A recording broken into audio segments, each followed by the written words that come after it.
Nggak paham geopolitik tapi mau kritik pemerintah? Hati-hati, bisa jadi kalian bantu musuh negara. Guys, pernah kepikiran nggak? Kritik kalian bisa jadi senjata buat ngerobohin negara sendiri. Alih-alih kritik demi demokrasi, endingnya malah bikin rakyat makin menderita. Banyak dari kita terlalu cepat nyinyir sama kebijakan negara. Tanpa sadar kita lagi hidup di zaman ketika ekonomi, politik, dan teknologi jadi medan perang paling sunyi tapi paling mematikan. Kalian pasti mikir, kenapa sih pemerintah sering ambil kebijakan yang terlihat nggak berpihak ke rakyat? Misalnya impor pangan. Terus langsung muncul komentar, pemerintah nggak peduli, rakyat. Tapi pertanyaannya, udah baca belum apa yang sedang terjadi secara global? Karena tanpa paham geopolitik, kritik bisa jadi bumerang buat bangsa sendiri. Di tahun 2023, Indonesia tiba-tiba impor beras dan gula besar-besaran. Rakyat protes, lah kok nggak dukung petani lokal? Tapi, kalian tahu nggak? India dan Vietnam waktu itu nutup keran ekspor. Dunia krisis pangan. Kalau Indonesia nggak cepat ambil stok, kita bisa kelaparan dalam 6 bulan. Jadi, kebijakan yang kelihatannya nggak pro petani, justru nyelamatin 270 juta rakyat. Kalian juga marah soal revisi Undang-Undang TNI, tentara bisa masuk ranah sipil, takut demokrasi mati, tapi pernah nggak kalian buka peta? Lihat posisi Indonesia, diapit China, Australia, Amerika, dan Laut Cina Selatan yang sekarang panas kayak bara.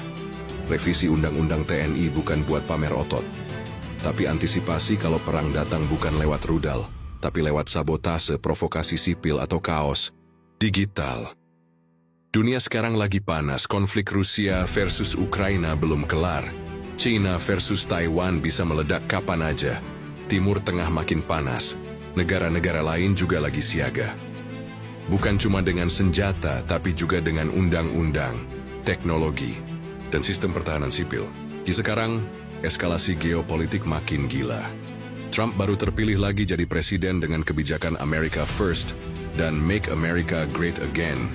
Lalu Amerika tarik diri dari dunia internasional dan naikin tarif impor. Ini sinyal, perang, dagang global bakal meledak lagi. Lihat polanya. Dulu, setiap kali Amerika terapkan isolasionisme kayak America First, gak lama setelah itu muncul Perang Dunia. Perang Dunia I, Perang Dunia II, negara lain hancur. Dan siapa yang berkuasa? Amerika. Nah, kalian pikir revisi Undang-Undang TNI itu kebijakan populis? Enggak guys. Ini respons terhadap ancaman global. Pemerintah butuh struktur yang kuat, bukan buat menindas, tapi buat bertahan. Dan ini baru membahas salah satu kebijakan. Negara, belum lagi kebijakan food estate dan antara, bergabung dengan BRICS dan kebijakan-kebijakan lainnya.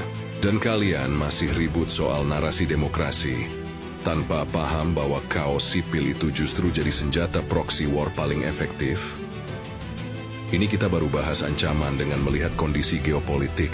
Belum kita lihat kondisi dalam negeri. Kalian kepikiran, nggak kalau intelijen negara lain lagi bertebaran di Indonesia? Dan kalian pikir, media, LSM, pengamat politik yang dibiayai asing itu cuma isu? Belum lagi para mafia dan koruptor yang melemahkan negara dari dalam.